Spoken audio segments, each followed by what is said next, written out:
In 1977, a man died. He was 42 years old.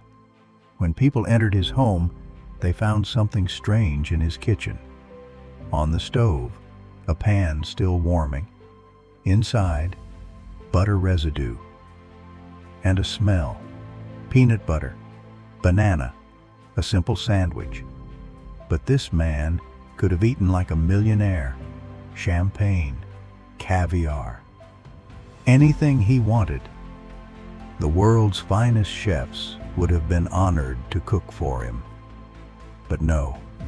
Every day, he returned to the same thing, the sandwich his mother used to make. That man was Elvis Presley, the king of rock and roll. And this sandwich tells you everything you need to know about who he really was. 1935. Tupelo, Mississippi. A tiny two-room house. Elvis Aaron Presley was born into poverty. His twin brother, Jesse, was stillborn. Elvis survived. And from that first day, his mother, Gladys, held him like he was the most precious thing in the world. Because to her, he was. They had almost nothing. No money, no luxuries. But Gladys could make a sandwich, peanut butter, banana, 2 slices of white bread. Sometimes, if they were lucky, she'd fry it in a little butter. Elvis would sit at the small kitchen table.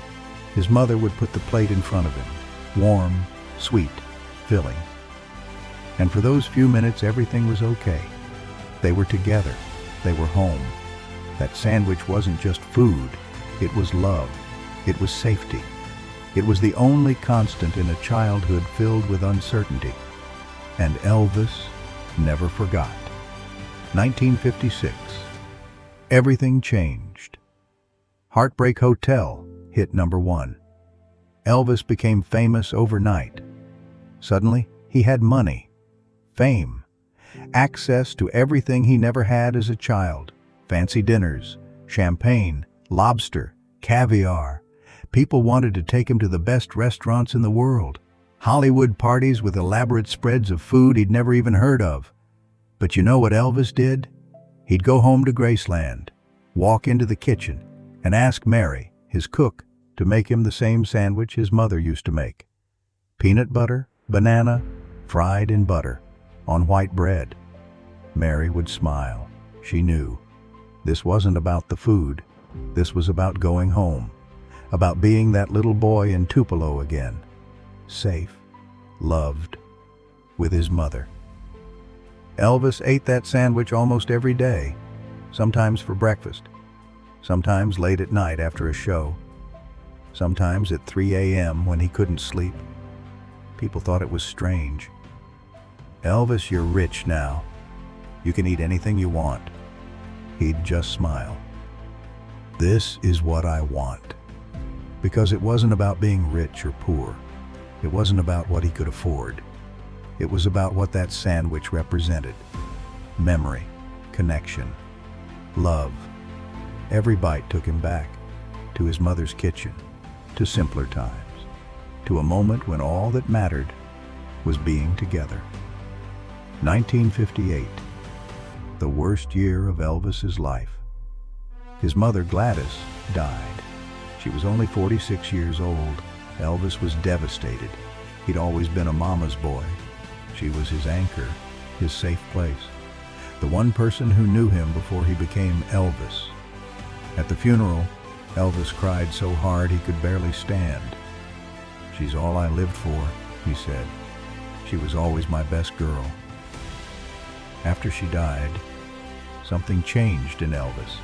He became more isolated, more lost. But there was one thing he held on to. That sandwich. The one his mother used to make. It was like keeping her close. Every time he ate it, he could almost hear her voice, feel her presence, remember what it felt like to be loved unconditionally. Food became his comfort, his connection to a past he couldn't get back, a mother he'd never see again. The years went on, 1960s, 1970s. Elvis kept eating that sandwich every single day. His friends knew, his staff knew, his daughter, Lisa Marie, knew. She once asked him, "Daddy, why do you always eat the same thing?" Elvis looked at her, smiled that gentle smile. "Because it reminds me of your grandmother, and because some things are too good to change." Lisa Marie didn't fully understand then, but years later, after Elvis died, she got it.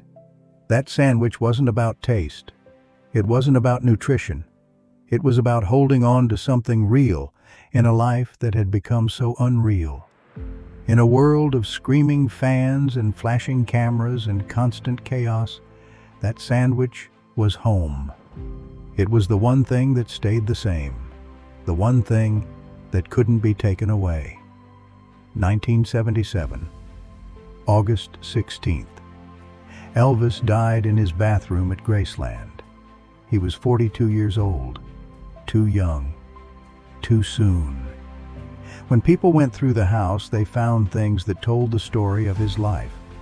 Gold records, stage costumes, Cadillacs. But in the kitchen, they found something else. A frying pan on the stove, still slightly warm, the remnants of butter, the smell of peanut butter and banana. He'd made himself a sandwich that morning, the same sandwich he'd eaten thousands of times before. His last meal. Not a feast, not something extravagant, just the simple sandwich his mother used to make. And somehow, that feels exactly right. Today, you can visit Graceland. Millions of people do every year. They see the jungle room, the trophy room, the cars, the jumpsuits, all the things that made Elvis the king. But if you talk to the people who knew him best, they'll tell you about the sandwiches, about how he'd wander into the kitchen at midnight, how he'd sit at the counter and eat the same simple food he'd eaten as a child. They'll tell you that for all his fame, for all his wealth, for all his talent, what Elvis wanted most was something money couldn't buy. He wanted to go home. He wanted his mother. He wanted to feel loved the way only a child can feel loved. And that sandwich, as simple as it was, gave him that feeling every single day. There's something profound in that, something we've forgotten in our modern world. We think happiness comes from having more, fancier things, better experiences. We're always chasing the next thing, the upgrade, the improvement. But Elvis had everything. And what did he want?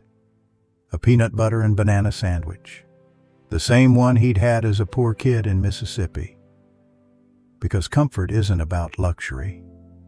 It's about familiarity. It's about connection. It's about the things that remind us of who we are and where we came from. When you're over 50, you understand this. You've lived long enough to know that the best things in life aren't the fanciest things. They're the simplest things, the things that connect you to your past, to your family, to your roots. Maybe it's your grandmother's recipe. Maybe it's a song your mother used to sing. Maybe it's a smell that takes you back to childhood. Whatever it is, it's not about the thing itself. It's about what it represents. Elvis understood that. In a life filled with excess and chaos and fame, he held on to one simple thing, a sandwich. And that sandwich kept him grounded, kept him connected, kept him human.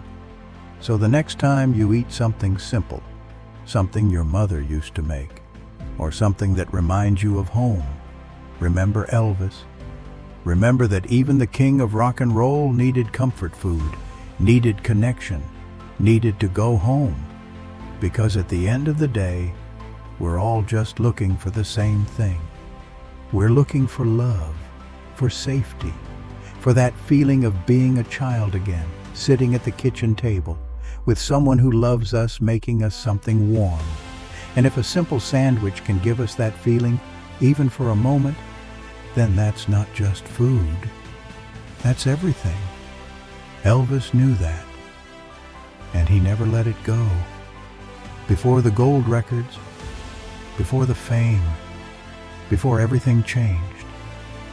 There was a mother, a kitchen, and a sandwich, and that was enough. For stories only you can understand, don't forget to follow.